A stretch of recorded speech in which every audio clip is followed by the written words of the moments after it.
You are on mute, General.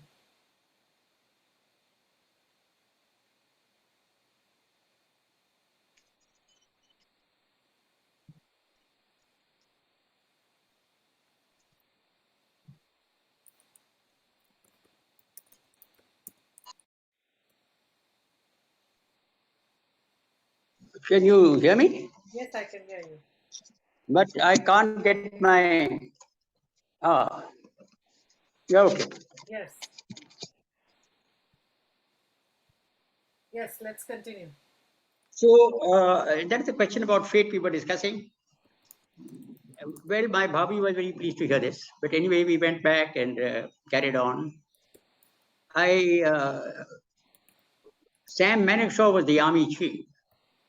And after the 1972 war was over, within a month or two, he was supposed to retire. But the government had made him a field marshal. So he was given an extension of 2-3 months. And then when he retired in 1972, about April, General Babur took over as the army chief. He's also a rim collier. Now, General Babur is from Maharashtra, and he's an infantry officer, and he is from the RIC. So, when he took over the army, he decided to raise the 2nd Armored Division. So he came to visit us in Jhansi, and we all met. Then he informed the division and the GOC and all of us that, and by the way, the division, General Butch had been posted out. He had commanded the division during the war. And he was a very good friend of Sam Manekshaw, as you will recollect. During the 1971 war, when it was over, Sam Manekshaw had visited all of us in the field while we were still in our field area locations in Western Border. And he had given a talk to various soldiers all over the place, complimenting them for the work they had done in the war. Then he came to the armor division and he spoke to all the men, etc., complimented them for having done their duty to the best of their ability. But then he also made a statement to say that, the armor division was never used in the battle. So you moved all the way from Jhansi, but in the event, you were not used. After that, he was invited by General Butch, who is a very good friend of his, to come to our field officers' mess, all tented and all that, for lunch. So he came and we were having lunch. And when we were having lunch and he's having a drink, and so was I, so was everybody else. So he had met all of us. And we were talking happily about the way the war had gone. So I just asked him, I said, sir, you made a statement that we never used the armor division. He said, so what do you want to say about that? I said, the armored division is a very large weapon. It's a huge force. 18,000 people with so many tanks and vehicles and guns and all that. It's not easy to use such a large formation. Maybe as we go on in life, we'll have to make smaller formations of tanks. But when you say that it was never used, this armored division of ours is like the sword, the heavy sword of Richard the Lionheart. Now, Richard the Lionheart was an ancient king during the Crusades. He's a British king. And most of the time was spent trying to capture Jerusalem from Salahuddin, the king of the Ottomans, right? Which they failed to capture Jerusalem. But he had a huge sword, very heavy. And the story goes that once he was in conversation with, a peaceful conversation with Salahuddin, the king of the Ottomans at that time, who had a very sharp sword. So he asked Richard the Lionheart that you've got a very heavy sword. It's not of much use, is it? So Richard said, why? Why do you say that?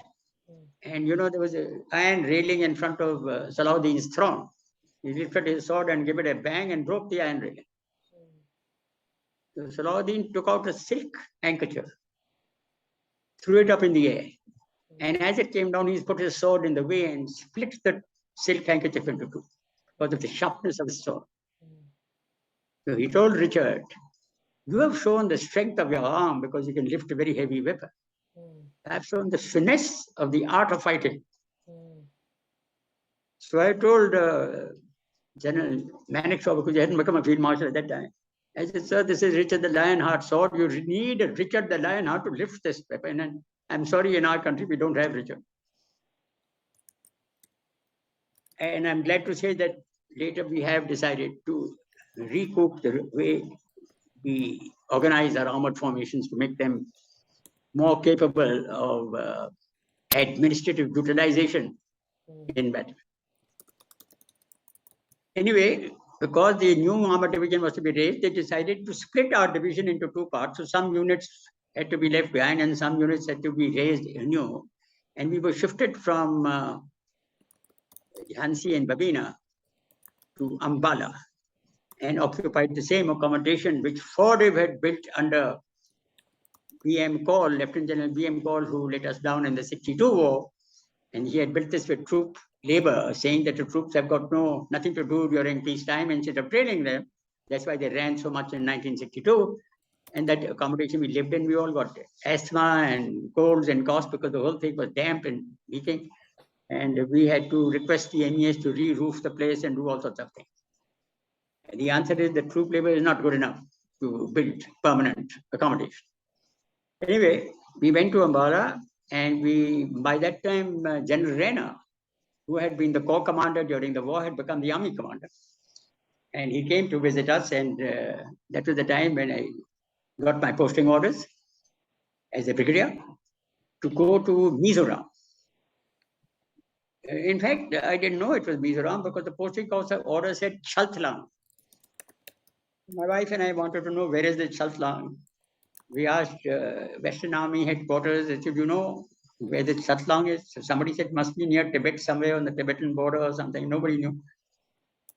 And then eventually we rang up Central Army because the armored division had been in Jhansi earlier. We asked them, where is the Chaltlang? They said, we don't know. But anyway, I received a letter from 73 Mountain Brigade in Chaltlang, which is a district of Mizoram, just near Aizawl, the main capital, to say that we are very happy to learn that you're coming as the new brigade commander, and they give me all the details of the weather and the type of terrain, the type of clothes that are required, and the type of operations that are being done. So that is the place I was going to. Now, this is a fairly interesting phase of my military career, because I'm a tank man. And everybody expected that I should be made a commander of an armored brigade or something when I go on promotion. And many of the armored brigade people and the armored division and General Butch himself and others and General Vaidya, who had taken over the armored division, tried to change his posting to an armored brigade. General Vaidya was the general officer commanding, and he earlier during the war, as I told you, he got the second Mahavir Chakra. He's commanding an independent armored brigade, 3 independent armored brigades on the western border, the Samba sector, and he had got his second MBC. He was made the GOC 1 armored division, and he came by road in his car with his wife from Pathankot to Babina, to Jhansi. And General Butch had asked me, as the colonel, to go and receive him outside. So say when the general comes, he must be wearing the rank of the div commander, should not come here as the brigade commander who put on it. So I stopped him. He's a very good, honest man. He said, but I am not the division commander until I've taken over the division. We get 4 days for taking over. So it's only after 4 days. I said, no, you're not allowed to enter Jhansi without the proper ranks, etc. So we put the ranks on and took his single star plate off and put a double star on his car, and then led him in great procession to General Butcher's house, where he was hosted and toasted. He took over the armored division. Now it was a very great pleasure working under him. He is such an honest, straight man. And we went for an exercise under the Western Army commander, where the GOC was going to be tested, and we had to go to Faridkot on the western side. And General Sybil had become the army commander, Western Army in Shimla. He ran this exercise for us. It's a battle of working out various procedures and statistics of how you're going to be employed in battle. So just 3 of us, I mean, the general and myself, I could select 1 staff officer. So I selected a very good officer who was commanding an engineer regiment, 1st Engineer Regiment. His name was Lieutenant Colonel D.S.R. Sani. He went up to Army Commander later. With him and with his engineer's brain and myself, we managed to calculate all the things, and the general had an easy time. After that, he asked me that after the exercise in Ferozpur, he said, look, please arrange that I want to see the border. So we, right from Ferozpur southwards, where the desert area comes and where the armored division might be likely to be employed, as it was in 1971. I knew the area very well.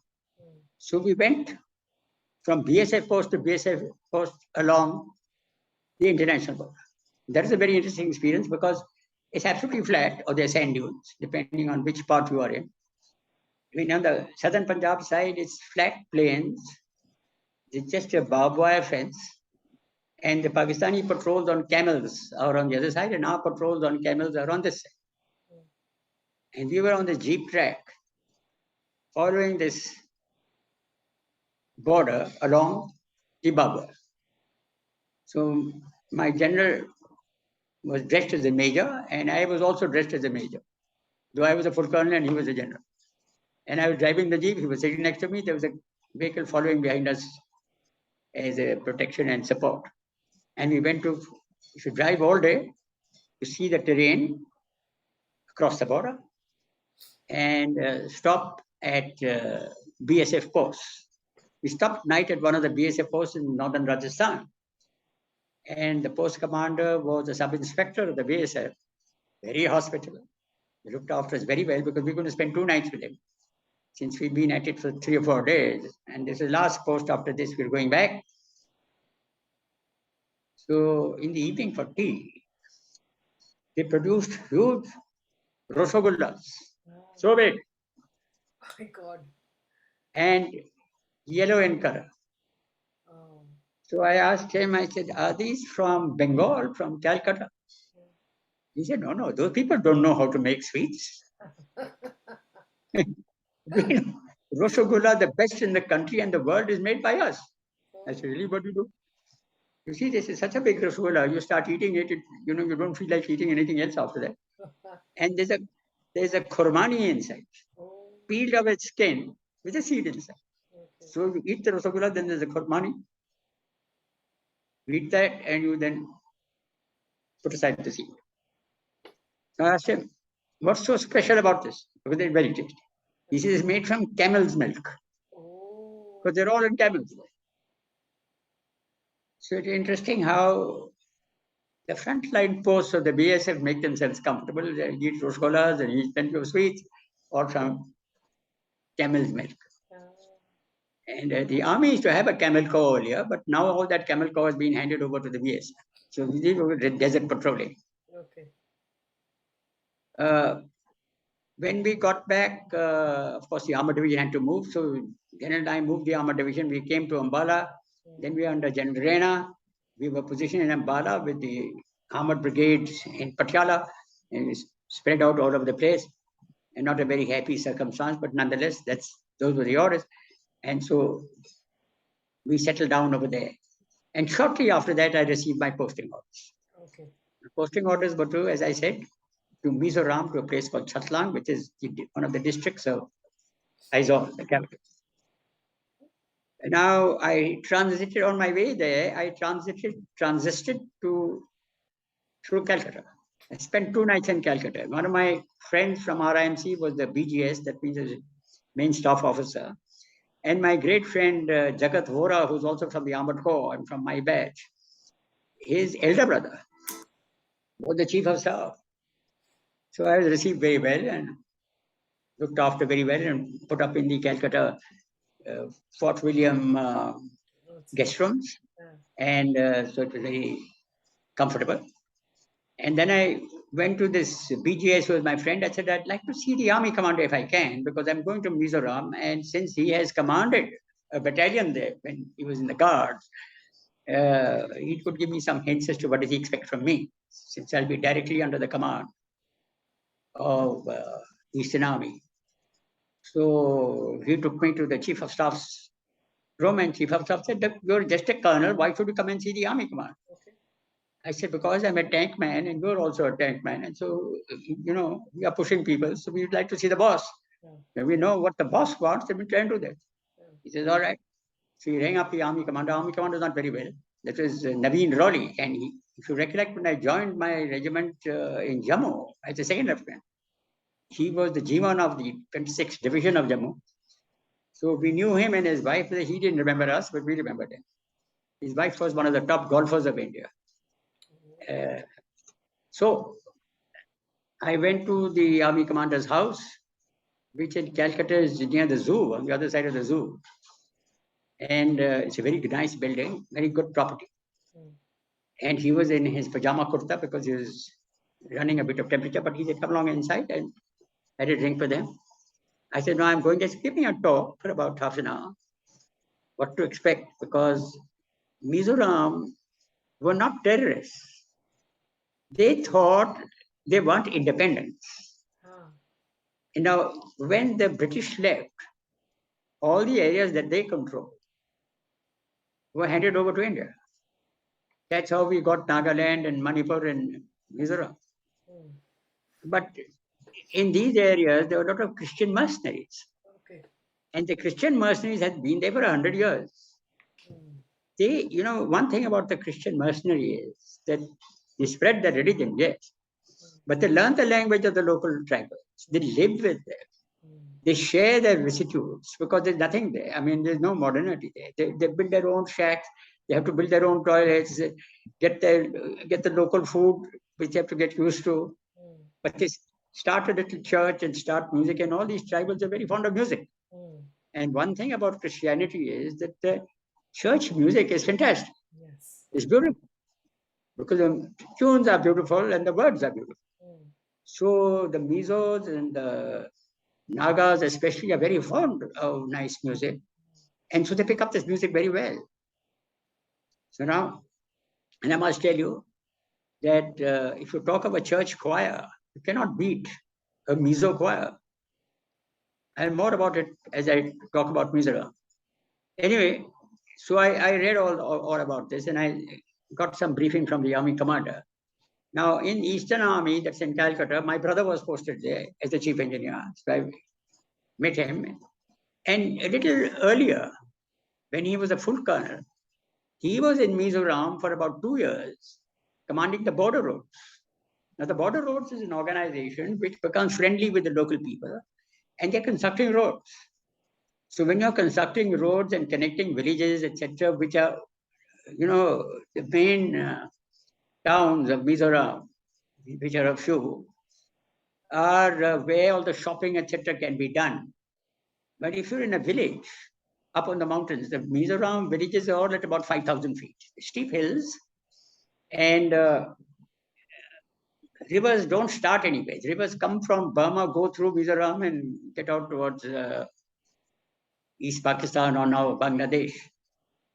So they have to go down very long distances to bring water, etc. up. So it's a difficult life.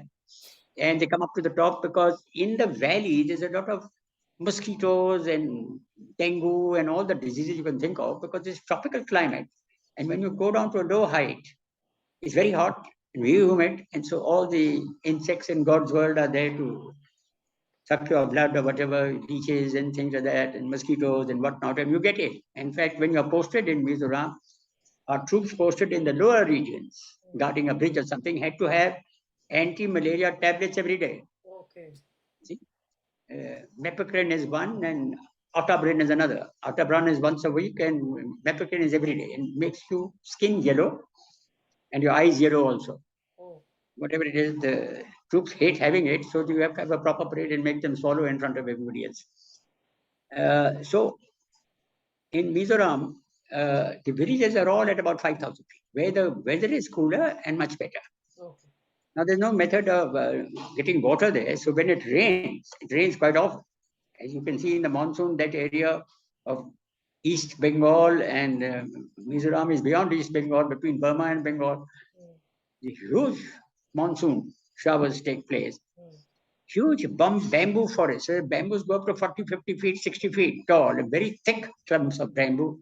Very difficult to go through that unless you have a secret path, which the insurgency people, they wanted a separate state. So I was talking about the missionaries. The missionaries explained to the Mizos and the Nagas, for that matter, that you are a separate group of human beings. Okay. The Mizos were told you are the lost tribe of Israel. Oh. You know, when Israelites were moved from the Pharaohs and brought to the promised land by Moses, there were 12 tribes. And one of the tribes got lost in its way. Okay. And could not be found. So the Mizos were told, go at that tribe. Okay. So they believe that they belong to Israel or something. And they're all mostly Christian, you see, because they have been converted by the missionary. So no Indian has really stayed with the villagers for generations, you know. Wives, daughters, sons born and bred there, they learn the local language, they behave like the locals, and they have medicines. And most important as medicine in those days was aspirin. Paracetamol had not been invented, but aspirin is from the bark of a, quinine is from the bark of a tree, and aspirin is also from some tree. You get fever or something, you get a little tablet from the machine, you get cured, and you think he's God. So, because the tribals were not used to any allopathic medicine, even the slightest medicine given by the missionaries, let us say somebody gets hurt and he's got an open wound on his leg or something, put a little penicillin and powder and wrap it up, it gets cured. Because they are not used to any allopathic medicines. Therefore, they thought the missionaries were really messengers of God. And so they all joined the Christian religion, and they all learned singing in the choirs. And in Mizoram, for that matter, you find almost every young man, a young boy, has a guitar. Many of the girls also. And they can strum the guitars and they can play all the tunes of the hymns, etc., that they sing in church, and the Christmas carols during Easter. You see? So that's an interesting facet of this. So my brother was in the border roads, and border roads are building roads. They're trying to connect distant villages to the towns through hills and dales and all that, because the towns are slightly lower height, the villages up on the ridgelines, and therefore the violence of those who are seeking independence is not against the border roads, because the border roads are developing the nation. They were developing the country by building roads. Once in a while, they do attack the border road because the underground, as we call it, the hostile, they're not terrorists, but they are insurgents. So there's an insurgency, they want independence from India. So the border roads were friendly with them. And the border roads had hired a lot of local people to become officers to help them run the show, because they need a lot of labor for construction of roads, etc. They gave employment to people. And so financially also, the poor Mizos were a little better off working for the border road. But an insurgency had started by a person called Lal Dinga. Now, Lal Dinga was a Havaldar in the Assam regiment during World War II. And then when he retired from there, he thought his little state should be independent from India. So he started the insurgency. He made a political organization called the Mizo National Front and trained them up. And then when they took over the government buildings in Aizawl and all that sort of thing, and the radio communications, there was an Assam Rifles battalion spread all over the place. They killed some of them and took over the accommodation. So a brigade of infantry had to be sent there around about late 50s to control the situation. So in Mizoram, you had two military organizations. One was the border road, building roads which are acceptable to the local people. The other was a brigade headquarters to control the infantry units that were trying to control the insurgency. That is the situation. So anyway, my brother had been there in the border road. He had a lot of local friends. So in Calcutta, I spent some time with him and got the addresses and the names and all that sort of thing, all these people who were friendly and had been working for the border roads. And that assisted me a lot when I went there, because I visited them in their home, got to know them, and invited them to the officers' mess of the brigade headquarters in Aizawl. And Mizoram had to be controlled by two brigades. One in the main capital, which is towards the north of the India. Mizoram is wedged in. If you look at Eastern India, after Bengal is East Bengal, which has become Bangladesh. Right. Beyond East Bengal is Tripura, and beyond Tripura is Manipur and Mizoram. And north of Manipur and Mizoram is Nagaland. And they join up with the Arunachal Pradesh, which is toward the northern border, south of the McMahon line. So this is the tribal belt of India on the eastern side. And I must tell you, for those who haven't progressed very far beyond Guwahati, let us say, or beyond North Bengal, they don't even realize the vast Indian territory that exists to the north of and to the east of Bangladesh. It's a huge territory, much larger than Punjab and Haryana, let me tell you. People in India think that India is Delhi and North India and South India. They don't realize that there's whole Eastern India. Yeah. And because those people are slightly cheeky, the eyes go like this, they many times mistaken to be Chinese or something. So it takes time for students and others who come to India to be accepted as being part of India. They say, where the hell have you come from? Are you Chinese? You know, that sort of thing. So those students have a little difficulty. It's changing slowly, but it takes time. Because our land is so vast and so different in every area that those of us who live in central India or North India or South India, we can't imagine that this is also part of India. Uh, anyway, so I arrived in Mizoram and I took over the brigade from Brigadier Wadke, who explained all the problems that happened there and what sort of duties we do. Basically, our duty there was to have a number of battalions positioned everywhere to go on patrols. And if any terrorism attack or something, not terrorism, but insurgency attack takes place, we try and catch hold of these chaps and meantime we do. And now, what I noticed there, that it's a very large command. There was a division headquarters in Masimpur, which is in the southern part of Assam in the Kachar district. Masimpur is there. We had a division headquarters, 57 Mountain Division. He had a major general in command. And he had one brigade commander in Tripura, Agartala, who had only 2-3 companies. And the rest of his formation was all in Mizoram because there were 2 brigades in Mizoram. There was 61 Mountain Brigade in a southern Mizoram based in a place called Lungle. And there was a 73 Mountain Brigade in the northern Mizoram based in Aizawl. But then during the 71 war, one of these brigades was removed for operations against East Pakistan. That was 61 Mountain Brigade. So they moved out. With result, the whole of Mizoram came under the control of a single brigade headquarters, the 73 Mountain Brigade, which I was commanding. We had almost 8 or 9 regular infantry battalions there, spread out all over the place. And we had 4 Assam Rifles battalions. And we had 2 UPPAC battalions. We had 3 CRPF battalions, and 1 BSF battalion, which is in the Kachar district in the border of Bangladesh. You remember that when Bangladesh became independent, there was a lot of difficulties within Bangladesh. There were those who were pro-India under Sheikh Mujibur Rahman, and there were those who were antagonistic but still with Pakistan.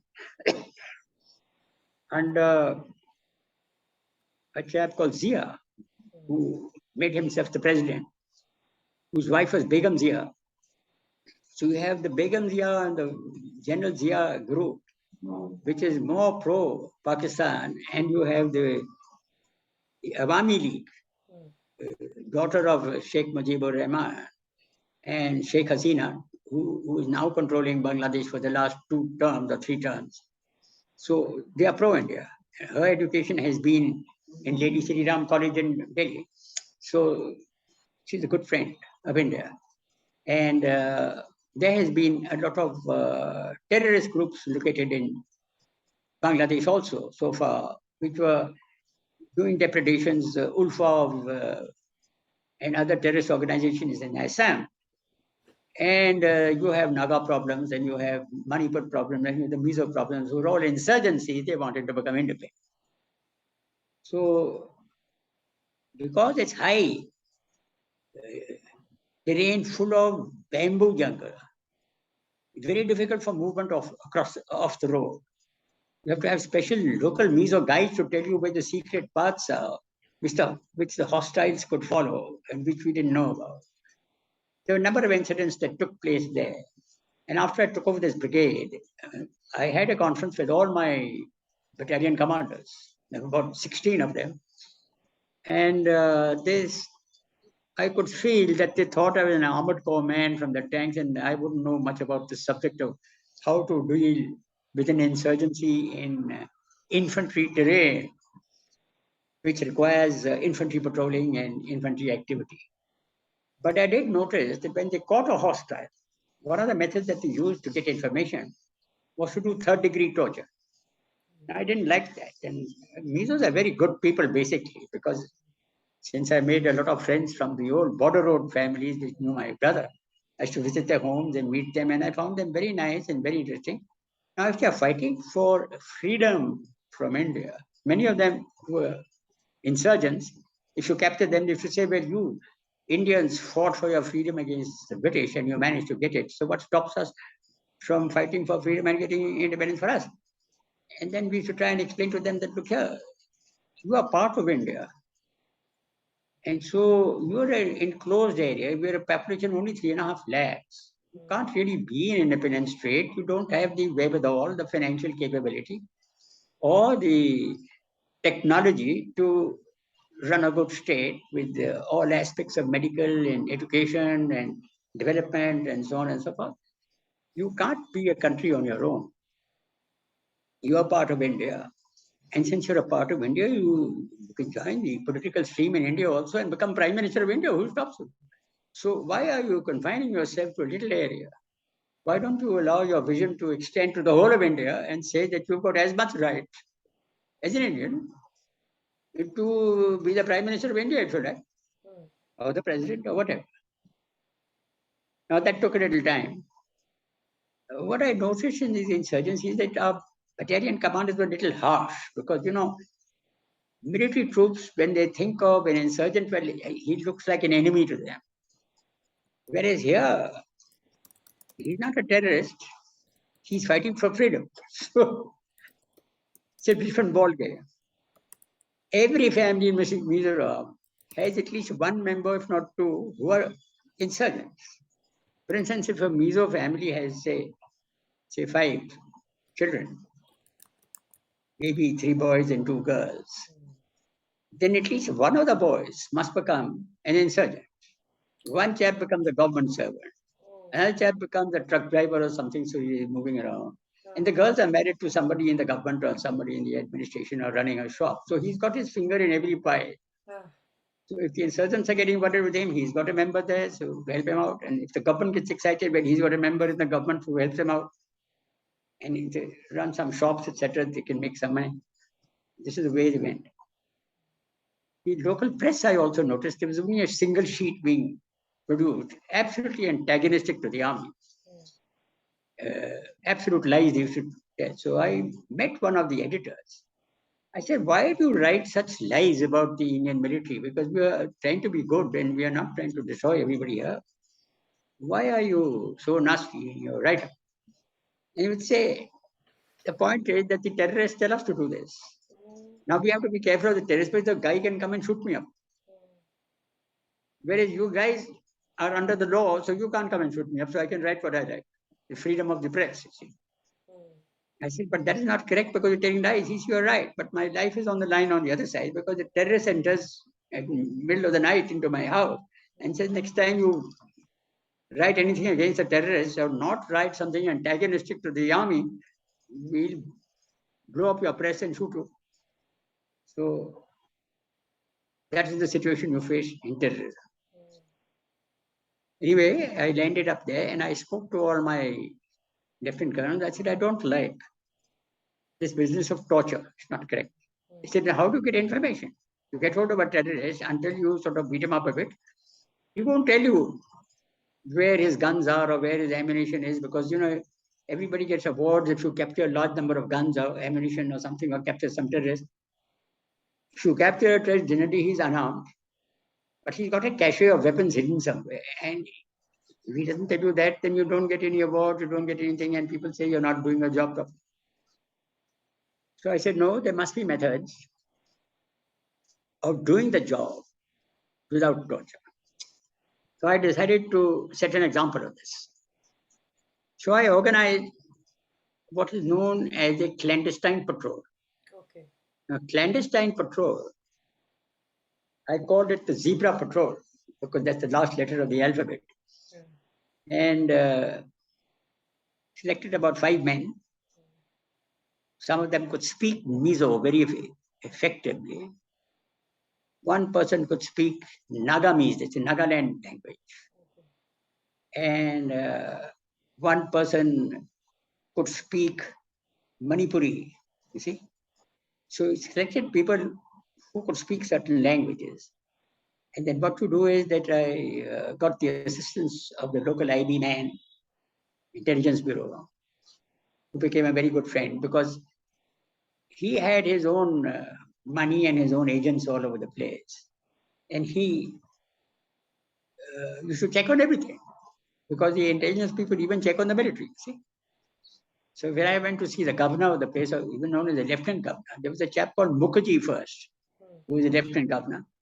I went to go to him, have a cup of tea, and discuss various aspects of what he wants us to do and what we want him to do.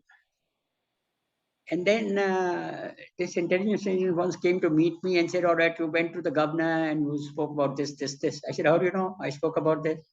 He says, well, that's my job. I said, but what you heard is incorrect. So the only person who entered the room when I was talking to the governor was a lady who's in charge of social activity of the Raj Niwas. And she would come in and drink tea and go out. But the moment she would come in, the governor and I would stop talking. And when she went out, we start talking again. So the only person entered there, so she obviously is your agent. So you don't pay her any money because the information she's giving you incorrect. Now I'll tell you what I discussed. So you note it down. So I gave him the 5 points that I discussed with the governors so that he could report to his superiors. He's a young fellow. So we became good friends. And I said, look, whatever you want to know from me, I'll tell you straight. To come to me, I'll tell you straight. But I also expect that you also give me intelligence straight. That means my troops want to catch the hostiles or catch some weapons, etc. You get the information because you're an intelligence man and you've got people in your pay, even amongst the insurgents. So you give us good information so that we can also have some success. I did something else. If he gave me some intelligence, now this is a very important point which doesn't happen normally. If we get what is known as actionable intelligence, you get an information that tomorrow or day after, terrorists are meeting in such and such, or other insurgents are meeting for a conference in such hut in the village of at such and such ridgeland. You can go there and capture those people or shoot them. See, that success is because he gave you a day or two's notice and you would act. But if he gives you intelligence that they are there yesterday, then you can't catch them because he's gone by that.